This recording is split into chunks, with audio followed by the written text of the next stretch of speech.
ఎన్నికల ఫలితాలు ఆశ్చర్యానికి గురిచేశాయని ఏపీ మాజీ సీఎం జగన్ అన్నారు. ఫలితాలు చూసిన తర్వాత శకుని పాచికల కథ గుర్తొచ్చిందన్నారు. శకుని పాచికల కథ మాదిరిగా ఫలితాలు వచ్చాయని తెలిపారు. కానీ ఆధారాలు లేకుండా మాట్లాడలేమని చెప్పారు. అయినా వైసీపీకి 40% ఓట్లు వచ్చాయన్న విషయం మర్చిపోవద్దని నాయకులకు భరోసా కల్పించారు. తాడేపల్లిలో వైసీపీ నేతల విస్తృత స్థాయి సమావేశంలో జగన్ మాట్లాడారు. ఇలాంటి ఫలితాలు చూసిన తర్వాత బాధ కలిగిందని ఆవేదన వ్యక్తం చేశారు. 2019తో పోలిస్తే 10% ఓట్లు మాత్రమే తగ్గాయని చెప్పారు. చంద్రబాబు మోసాలను ప్రలోభాలను ప్రజలు గుర్తిస్తారన్నారు. 2029లో వైసీపీని ప్రజలే అధికారంలోకి తెచ్చుకుంటారని చెప్పారు. జగన్కు వయసుతో పాటు సత్తువ కూడా ఉందన్నారు. ప్రజలతో కలిసి చేసే పోరాటాల్లో నాతో ఎవరూ సాటిరారని చెప్పారు జగన్. కౌరవులు ఉండే సభకు మనం వెళ్లాల్సి ఉంటుందని అసెంబ్లీని ఉద్దేశించి వ్యాఖ్యానించారు. అసెంబ్లీలో మనం ఏదో చేస్తామని నమ్మకం లేదని, అందుకే ప్రజలకు చేరువై పోరాటాలు చేద్దామని పిలుపునిచ్చారు. టీడీపీకి ఓటు వేయలేదని దాడులు చేస్తున్నారని మండిపడ్డారు. రెడ్ బుక్స్ అంటూ హోర్డింగ్లు పెడుతున్నారని, ఓడిపోయామన్న భావన మనసులో నుంచి తీసివేయాలని నేతలకు సూచించారు. న్యాయంగా ధర్మంగా మనం ఓడిపోలేదని చెప్పారు. దాడులకు గురైన వారికి భరోసా ఇవ్వాలని కోరారు. రాబోయే రోజుల్లో తాను కార్యకర్తలను కలుస్తానని పేర్కొన్నారు జగన్.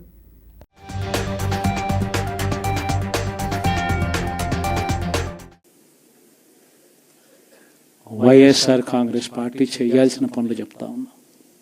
ఈ ఓడిపోయాము అన్న ఈ భావన మనసులో నుంచి తీసేయండి. మనం చేసిన మంచి ప్రజల్లో ఇంకా ఉంది. ప్రతి ఇంట్లో గుర్తుంది, ప్రతి కుటుంబంలోనూ మనం చేసిన మంచి ఎక్కడికి పోలేదు. ప్రతి ఇంటికి మనం తలెత్తుకొని పోగలుగుతాం. తల దించుకొని కాదు, చెప్పిన పని చేయక కాదు, చెప్పిన పని చేసి తలెత్తుకొని పోగలుగుతాం. ప్రతి ఇంటికి కూడా మనం కేవలం చంద్రబాబు నాయుడు ప్రలోభాలకు మోసపోయిన పరిస్థితుల మధ్య మనకు అంతో ఇంతో అపజయం ఏదైనా జరిగిందేమో. ఆ మోసాలు ఎప్పుడైతే మోసాల కింద తేటతెల్లం అవుతాయో, ప్రజల్లో ఆ సింపతి, మన పట్ల ప్రేమ, ఆయన పట్ల కోపం రెండూ కూడా ఏకమవుతాయి. మనల్ని గొప్ప మెజారిటీలతో మళ్ళీ మనల్ని తీసుకొస్తారు.